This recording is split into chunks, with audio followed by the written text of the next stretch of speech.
12 ஆண்டுகளுக்கு ஒருமுறை மட்டுமே பூக்கும் குறிஞ்சி மலர் இலங்கையின் ஹாட்டன் சமவெளியில் பூத்து குலுங்குகின்றது. இதனால் அப்பகுதியில் உள்ளூர் மற்றும் வெளிநாட்டு சுற்றுலா பயணிகளின் வருகையும் அதிகரித்து காணப்படுவதாக ஹாட்டன் சமவெளியில் உள்ள பூங்கா அதிகாரிகள் தெரிவித்துள்ளனர். அத்துடன் சுற்றுலா பயணிகளின் வருகை காரணமாக போக்குவரத்து நெரிசல் ஏற்பட்டுள்ளதாகவும் அதனை நிவர்த்தி செய்ய அதிகளவான போலீசார் கடமையில் ஈடுபடுத்தப்பட்டுள்ளதாகவும் தெரிவிக்கப்படுகின்றது. ஹாட்டன் சமவெளிக்கு வரும் பொதுமக்கள் பாதுகாப்பு விதிமுறைகளை கண்டிப்பாக கடைபிடிக்க வேண்டும் எனவும் அதிகாரிகள் வலியுறுத்தியுள்ளனர்.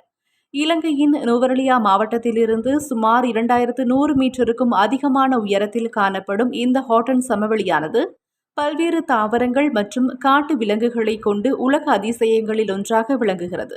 இந்த சமவெளியை இன்னும் மேம்படுத்தி காட்டக்கூடிய விடயமாக 12 ஆண்டுகளுக்கு ஒருமுறை பூக்கக்கூடிய குறிஞ்சி மலர் காணப்படுகின்றது. 2013ஆம் ஆண்டு பூத்த இந்த மலர்கள் இந்த வருடம் மீண்டும் பூத்துள்ளதோடு இனி 2037ஆம் ஆண்டே பூக்கும் என ஆராய்ச்சியாளர்கள் தெரிவித்துள்ளனர்.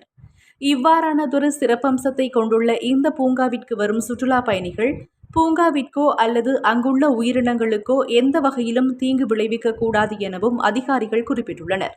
குறிப்பாக புகைப்படங்களை எடுக்கும் போது தாவரங்களை தொடுவதை தவிர்க்க வேண்டும் எனவும் விலங்குகளுக்கு உணவு வழங்குவதை தவிர்க்க வேண்டும் எனவும் ஹாட்டன் சமவெளி தேசிய பூங்காவிற்கு பொறுப்பான அதிகாரி சிசிர ரத்நாயக்க தெரிவித்துள்ளார்.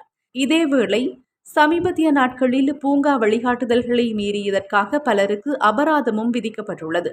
வெள்ளை, ஊதா மற்றும் நீலம் உள்ளிட்ட நிறங்களில் பூக்கும் இந்த குறிஞ்சி மலரிடம் வசீகரிக்கக்கூடிய வாசனை இல்லாத போதிலும் ஒரு மென்மையான வாசனை இருப்பதாக ஆராய்ச்சியாளர்கள் குறிப்பிடுகின்றனர்.